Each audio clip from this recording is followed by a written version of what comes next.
자, 먼저 여러분들 이 3.1운동 1919년 김인년 3월 1일 청오 항상 입학식 또는 개학식 하면 꼭 불렀던 노래가 이 노래였거든요. 그래서 참 기억이 나는데 이 3.1운동의 어떤 그 배경들을 한번 살펴볼게요. 우선 제가 말씀드렸습니다. 1910년대 국내에서 있었던 그 활동들, 그렇죠. 국외에서는 독립운동 기지건설, 독립운동 기지건설의 어떤 그 노력들, 그런 노력들이 있었고, 그죠? 국외에서는. 그다음에 국내에서는 여러분들 바로 비밀 결사 조직들, 비밀 결사, 독립의군부, 대한광복회와 같은 어떤 비밀 결사 조직들이 활동하고 있었고, 국외를 보면 여러분들 어떤 일이 있었냐면, 당시 여러분들 1914년부터 1918년까지 뭐가 있으면 제1차 세계대전이 있었어요. 여러분들 지금 우리나라 인구가 얼마죠? 5천만이죠. 1914년부터 1918년 그 사이 있었던 제1차 세계대전 때 죽거나 다친 사람이 몇 명인지 아세요? 5천만입니다. 어마어마하죠, 여러분들? 엄청난 전쟁이었던 거예요. 그게 끝났어. 끝나고 이제 전후 질서를 어떻게 처리할 것인가 논의를 하게 됩니다. 어디서? 파리에서. 그게 바로 파리 강화회의예요. 이 파리 강화회의는 그러니까 한마디로 얘기하면 이건 창세기와도 같은 새로운 세계 질서를 재편하는 굉장히 중요한 회의가 될 수밖에 없는 것이죠. 그죠? 자, 그때 이제 이 미국의 대통령 윌슨이 제창한 게 있습니다. 이 문제점들을 어떻게 풀어나갈 것이냐라고 해가지고 윌슨이 제창한 게 뭐냐면 바로 윌슨의 민족 자결주의. 그 민족 스스로 해결하는 방식. 이런 방식들을 주창을 하고 나옵니다. 윌슨의 민족 자율주의. 근데 사실 이제 민족 자율주의는 이거는 강대국들의 식민지가 아니라 패전국들의 식민지. 승전국이 아니라 패전국들의 식민지에 해당하는 거예요. 근데 우리는 지금 이때 1차 세계대전 때 일본은 승전국이었거든. 일본이 줄을 잘 서요, 여러분들. 자, 국운 상승의 시기가 바로 1910년대, 20년대가 아닌가라는 생각이 듭니다. 잘 나간단 말이에요. 이게 사실 우리는 해당 사항이 없는 거지. 그런데 그렇다고 그냥 넉놓고 있을 수는 없잖아. 우리도 이 윌슨의 민족 자율주의 힘입어가지고 우리 대표를 파견한다고요. 파리에다가. 김규식이 파견됩니다. 그 대표를 파견했는데 뭔가 힘을 좀 실어줘야 될 거 아니야. 우리 국내에서도 어떤 이슈가 있어야 될 거 아니에요. 그런 어떤 노력들이 나오게 되는 겁니다. 그 중요한 그 어떤 그 도움을 줄 수 있는 어떤 그런 이슈가 될 수 있는 그런 사건 중에 하나가 뭐였냐면 바로 이 도쿄. 바로 이 도쿄에서 있는 바로 28 독립선언이다. 28 독립선언이다. 라는 겁니다. 바로 도쿄. 이 동경. 어디입니까, 여러분들? 일본 제국주의 심장부 아닙니까? 그죠? 그 심장부에 있는 바로 유학생들. 유학생들이 중심이 되어가지고 여기서 이제 독립선언을 하게 되는 거예요. 아, 대단하죠, 여러분들? 이거 얼마나 무서웠을까? 그죠? 바로 이런 윌슨 민족자율주의 같은 영향을 받아서 나온 게 이빨 독립선언. 바로 이런 것들이 다 어우러져서 국내와 국외 이런 상황들이 어우러져서 드디어 1919년 3.1 운동이 벌어지게 되는 것이죠. 3.1 운동 바로 1919년 말입니다. 네. 자, 이 3.1 운동은요, 어떤 것들을 배경으로 했냐면 일단 고종의 인산일을 계기로 합니다. 여러분들 오해하시면 안 돼요. 순종의 죽음. 순종의 인산일을 통해서 나왔던 사건은 1926년 60만세 운동이에요. 60만세 운동이니까 헷갈리시면 안 돼요. 이것도 시험에 잘 나옵니다. 이게 이제 1926년이에요, 여러분들. 이건 20년으로 가야 됩니다. 그런 것 같아요. 고종과 순종. 사실 살아생전에 많은 비판의 소리가 있을 수 있습니다. 왜? 망국의 황제잖아요. 나라가 망하는데 그 중심에 있었던 그런 황제입니다. 사실 주권자죠. 황제, 제국이니까 대한제국의 주권자는 고종이고 순종입니다. 그런데 그 나라가 망하는 과정 속에서 그들이 과연 무엇을 했는지 저는 질문하고 싶어요.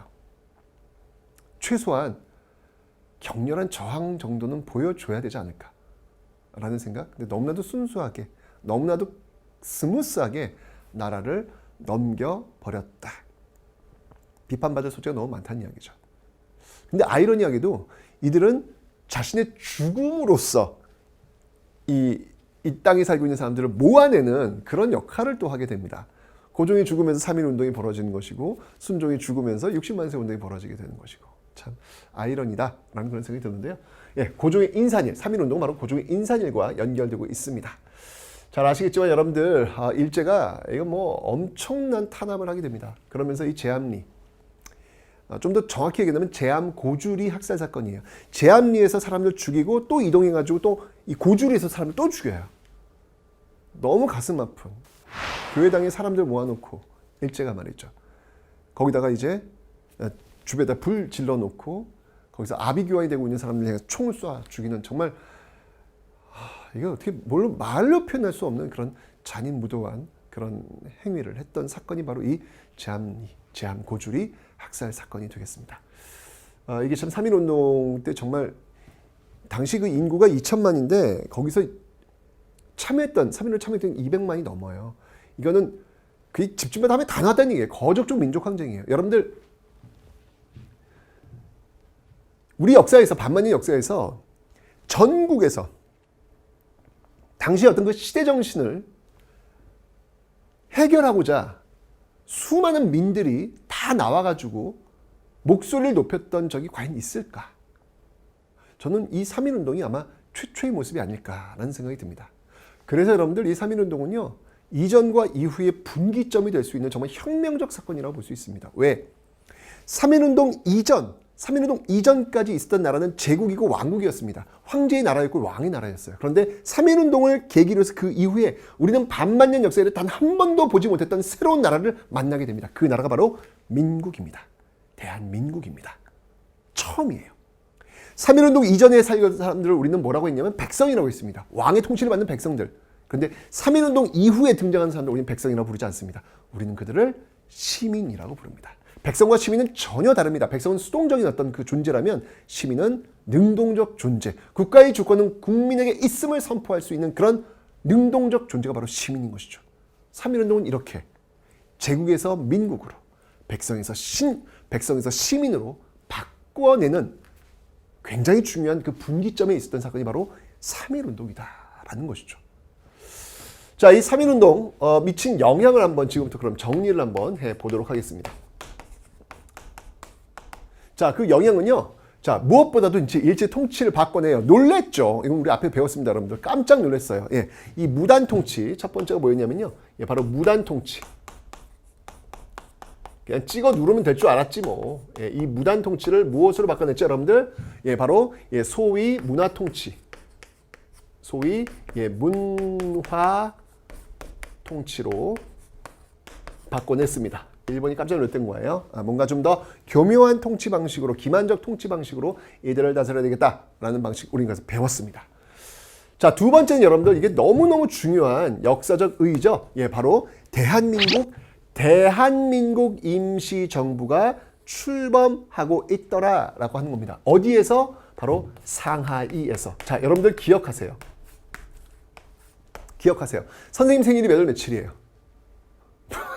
이거 뭐야, 갑자기 너무 뜬금없죠, 여러분들. 네, 뭐 기억 안 해도 됩니다. 여러분들 생일은 몇 월 며칠이에요? 다 알고 있죠. 그러면 여러분들이 살고 있는 대한민국, 이 대한민국이라는 이 나라 이름, Happy Birthday 민국, 몇 월 며칠이야? 그 정도는 알아야 되지 않을까요, 여러분들? 여러분이 살고 있는 나라인데. 3.1운동 이후 바로 그 다음 달 4월 11일. 예. 이 4월 11일. 아이고. 여기가 아니었구나. 예, 바로 이 아래. 예. 4월 11일. 예, 바로 이 대한민국이라는 이름이 탄생을 하고 있다. 여러분 이건 좀 기억해 주세요. 저는 이 4월 11일은 좀 쉬었으면 좋겠어. 임시 공휴일이라도 좀 했으면 좋겠어. 법정 기념일을 만들었으면 좋겠어. 왜? 너무 중요한 날 아니야? 내가 살고 있는 조국 대한민국이라는 그 나라 이름이 탄생한 날이야.